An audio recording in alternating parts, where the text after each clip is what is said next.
I think Konami has done a really good job over the past like 5 or so years with cards like Pot of Desires and Pot of Extravagance. These cards both could give you 2 draws, and that obviously is a really big deal in Yu-Gi-Oh, but they do have their own unique disadvantages. You know, with Desires, while the card doesn't have as many restrictions as Pot of Extravagance, you do have to banish the top 10 cards of your deck face down, which is a huge drawback, and also it's a hard once per turn. With Extravagance, you know, you don't have to banish your main deck cards, but you do have to banish a bunch of your extra deck cards, and also it has to be the first card that you play that turn, and you can't draw with card effects for the entire turn that you use it. And while at this point maybe it's a little bit too outdated, I think Pot of Duality was a good card as well. I mean, we still see it occasionally these days, but it is a card that gives players a clear advantage with a couple clear disadvantages. Maybe not as powerful nowadays as Desires and Extravagance, but still a really good card in terms of design. That brings us to Pot of Disparity, a new card out of Blazing Vortex that was just revealed in the OCG. We won't see this card in the TCG for a little while, but a lot of people are talking about this card and they're asking questions like, is this better than Desires? Is this better than Extravagance? And I think the answer is a little bit more complicated than just, is it better than these previously released cards? In my mind at least, this card isn't better or worse than Extravagance, it's just a card that you would maybe play in different types of decks. Make sure if you guys like this OCG review content to subscribe to the channel. It helps me out a lot, and then you guys will be the first people to see when I upload a new video. Anyway, what does Pot of Disparity do? Well, it is a normal spell card that says banish 3 or 6 cards from your extra deck face down, excavate that same number of cards from the top of your deck, add one of them to your hand, and place the rest on the bottom of your deck in any order. For the rest of this turn, after this card resolves, have any damage your opponent takes. You can only activate 1 Pot of Disparity per turn. You cannot draw any cards with card effects during the turn you activate this card. So on paper, I know it draws a lot of comparisons to Extravagance, especially because you're banishing cards from your extra deck. You can't draw cards with card effects. Those two things are very big parts of Extravagance's effect. But this card is actually quite different in many ways that I want to focus on in today's discussion. First up, I want to mention here that the banishing is not random, so that is very different from Pot of Extravagance. With this card, you can maybe just always banish the 3 or 6 worst cards in your extra deck. So if you played this card in like Altergeist, for example, you would never have to worry about banishing your Hextias or Linkkribos. You could always banish the stuff that you don't really care about.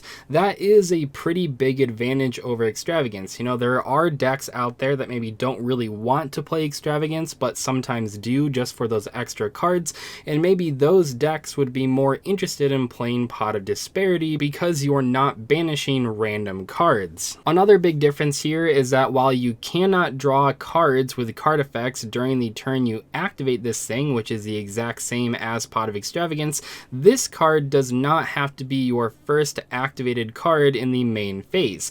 That might not sound like that big of a deal, but one of the biggest drawbacks of Extravagance is that your opponent is always going to know if you have it or if you don't. You can't play any other cards to like bait your opponent's Ash Blossom like you usually could with Pot of Desires. When you are playing Extravagance, it has to be the first thing that you use. With Pot of Disparity though, you don't have to do that. It could be the last card you use, it could be in the middle of your combo. As long as you haven't drawn cards with card effects, or as long as you still have 3 to 6 cards in your extra deck, you can pretty much use Pot of Disparity whenever you want to. And that is definitely an advantage. No, you are not getting 2 cards like you would be with Desires or Extravagance, but you are still getting 1 card, and you have a pretty good selection of what you actually get to add to your hand. And I don't think I really have to point this out, but I have seen a couple confused comments, but no, you cannot draw draw cards with card effects before or after you use Pot of Disparity.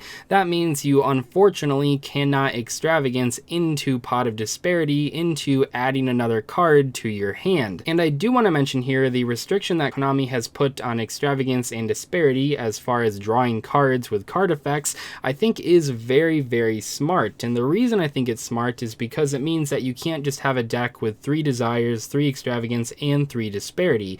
This does help a lot. I mean, I guess you could play those 9 cards in one deck, but you're going to have a lot of bricks, especially if you keep drawing cards. You're drawing into cards that you literally can't use, so I think it's a pretty smart idea on Konami's part. Instead of giving these cards even worse restrictions, you can just sort of guarantee people won't try to use them together. But I don't think the extravagance comparison is that valuable. The cards do very different things in very different decks. The comparison that makes more sense to me is that you would probably play Pot of Disparity in decks that maybe would play Pot of Duality but don't really like the special summoning restriction. And in those decks, this card is very, very good. It's like a super Pot of Duality. Not only do you get to see twice as many cards if you choose to banish 6 cards from your extra deck, but also you can still special summon, which is obviously a huge deal. The type of deck that wants to play Pot of Disparity is a deck that can't afford to play Extravagance, Desires, or Duality. Maybe with Extravagance they have too many key extra deck monsters, maybe with Desires they have too many cards that they don't want to banish in the main deck, and with Duality a lot of people want to play Duality, but that strict special summoning restriction really does hurt a lot of decks. Honestly, one of the spots where I feel this card really could see a lot of success would be in combo decks that don't really want to play Desires or Extravagance.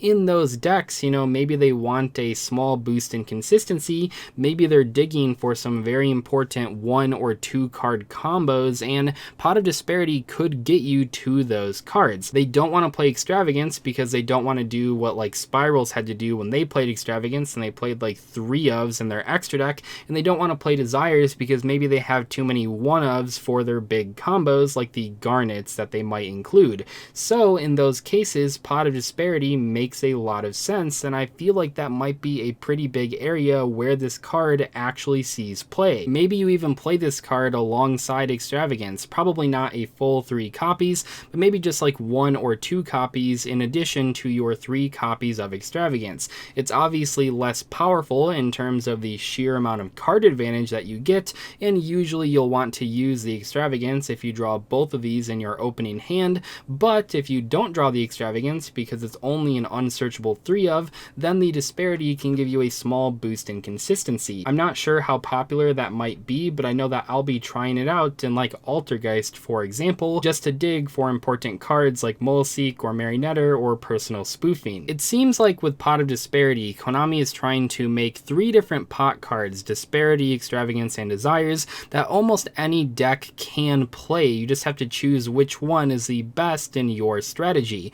That's not to say that every single person will have one of these 3 cards in their deck, but I think that Disparity does open up the ability for many decks that wouldn't really play Desires or Extravagance to at least have a pot of spell card in their deck that could give them a significant boost in consistency. It's always possible for a card like Pot of Disparity to completely flop and end up seeing no play. I think it's actually pretty likely for the card to find a home in some deck and actually be pretty successful. Maybe in a combo deck or a control deck or something that's in between those 2 things, I'm not entirely sure, but Pot of Disparity is a fairly strong card even before you start comparing it to other cards that we know have already seen play in the past, like Pot of Duality. Still, I think this card obviously does have a lot of attention on it because it is a pot of spell card, and I think it does warrant a lot of discussion. I can't wait to see what people use this card in. I think it is fairly versatile,